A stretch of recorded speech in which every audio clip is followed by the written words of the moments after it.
नमस्कार, आदाब, सत श्री अकाल और अस्सलाम वालेकुम। मैं मोहम्मद अहमद काज़मी लेकर आया हूँ आपका पसंदीदा कार्यक्रम ग्लोबल न्यूज़। आज की बड़ी खबर अफगानिस्तान से है, जहां तालिबान के जरिए राजधानी काबुल को घेरे जाने के बाद तालिबान और अफगानिस्तान सरकार के नुमाइंदों के बीच पुरअमन तरीके से हुकूमत की तब्दीली के बारे में बातचीत होने की खबर है। अल जजीरा और इंटरनेशनल मीडिया से जो खबरें छन छन करके काबुल से आ रही हैं, उसमें बताया जा रहा है कि तालिबान के फौजियों ने आज संडे को अफगानिस्तानी हुकूमत की सीट को, यानी काबुल के उस इलाके को जहां हुकूमत के मरकजी दफ्तर होते हैं, उसको घेर लिया है, लेकिन हमला नहीं करने का वादा किया है, क्योंकि हुकूमत को हैंडओवर करने के सिलसिले में बातचीत चल रही है। तालिबान ने कहा है कि उसने अपने लड़ाकों को वायलेंस से दूर रहने और काबुल छोड़ने के ख्वाहिशमंद लोगों को महफूज रास्ता देने का ऑर्डर दिया है। ये बहुत बड़ी बात है। अभी हमने जो अब तक खबरें दी थी उसमें बताया था कि प्रेसिडेंट अशरफ गनी को काबुल में प्रेसिडेंट हाउस से निकालने की तैयारी चल रही है। तालिबान के एक स्पोक्स पर्सन ने अपने ट्वीट में कहा है कि हुकूमत तब्दील होने के प्रोसेस पूरा होने तक काबुल की हिफाजत की जिम्मेदारी दूसरे फरीक यानी अफगानिस्तान सरकार की है।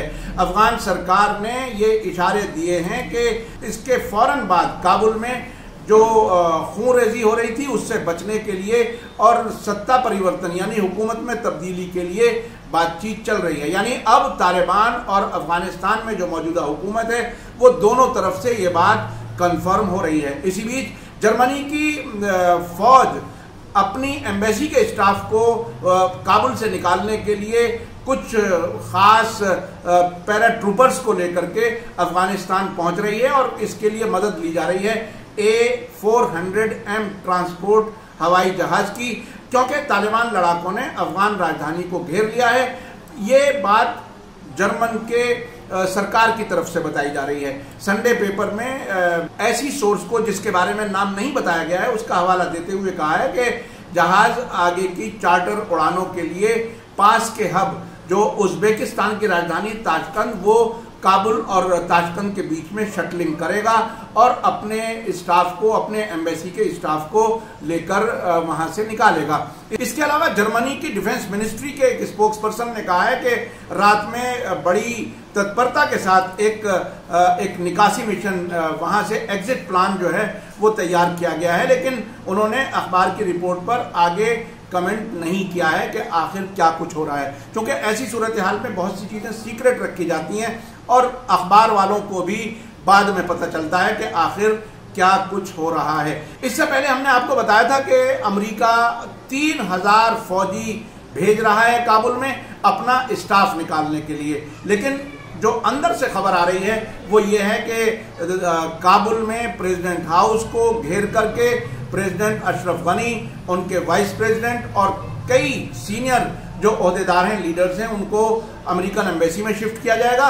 उसके बाद एक टेम्परेरी हुकूमत बनाने की तैयारी की जाएगी। इसके अलावा CIA के एक बड़े अफसर ने बताया था, जिसके बारे में हमने आपको कल बताया था, कि तालिबान ने अमेरिका के खिलाफ अफगानिस्तान के जो ह्यूमन राइट्स के इश्यूज हैं वो इंटरनेशनल क्रिमिनल कोर्ट से वापस लेने का वादा किया है। यानी अमेरिका दोनों तरफ का खेल खेल रहा है, एक तरफ अफगानिस्तान हुकूमत, दूसरी तरफ तालिबान। और जिस तरह से तालिबान ने तेजी से बहुत सी सूबाई राजधानियों पर कब्जा किया है, उससे साफ नजर आ रहा है कि जो वादा किया गया था अमेरिका की हुकूमत की तरफ से कि वो एयरफोर्स की मदद काबुल की हुकूमत को देता रहेगा, ऐसा नहीं हुआ, ऐसा नजर नहीं आ रहा है।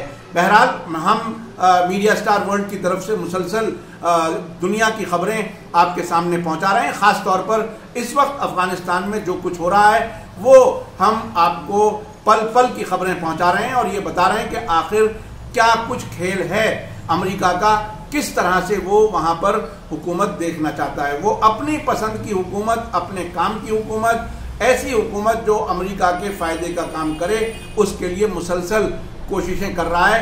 अब से पहले हमने आपको बताया था कि जो बहुत एक्सपर्ट्स हैं, पॉलिटिकल एक्सपर्ट्स, इंटरनेशनल अफेयर्स के, उनका कहना यह है कि काबुल से, अफगानिस्तान से अमेरिकी फौजें पूरी तरह से नहीं निकलेंगी, क्योंकि उसके पड़ोस में अमेरिका के 3 दुश्मन हैं। जिसमें ईरान, चीन और रूस हैं।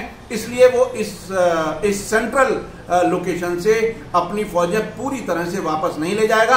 अब से पहले की खबरें ये थी कि 650 फौजी अमेरिकी एम्बेसी को हिफाजत देने के लिए, सिक्योरिटी देने के लिए काबुल में बाकी बचेंगे, लेकिन तालिबान का कहना है कि वहां कोई फौजी, बाहर का फौजी बाकी नहीं रहना चाहिए। आपको मैंने बताया था कि CIA की एक सोर्स ने बताया है, अभी कल जो हमने एपिसोड में बताया था कि अमेरिका से तालिबान ने वादा किया है कि जब वो हुकूमत में आ जाएंगे तो जो अफगानिस्तान के अंदर अमेरिकी फौजों के खिलाफ ह्यूमन राइट्स के इश्यूज हैं वो इंटरनेशनल क्रिमिनल कोर्ट हेग से वो वापस ले लेंगे।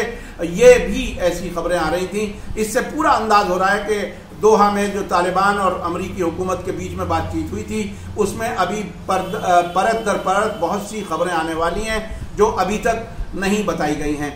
इसी के साथ मैं आपको याद दिला दूं कि अगर आपने अभी तक media star world YouTube channel subscribe नहीं किया है तो सब्सक्राइब कर लें और घंटी दबाना ना भूलें। और अगर आप हमें फेसबुक पर देख रहे हैं तो हमारे पेज को लाइक करें ताकि आपको हमारी हर नई वीडियो की खबर मिल सके। इसी के साथ मुझे दीजिए इजाजत।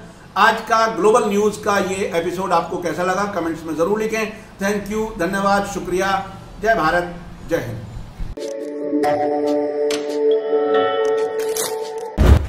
मीडिया स्टार वर्ल्ड के और वीडियो देखने के लिए हमारे चैनल को सब्सक्राइब करें और सीधे नोटिफिकेशन पाने के लिए बेल आइकन दबाएं।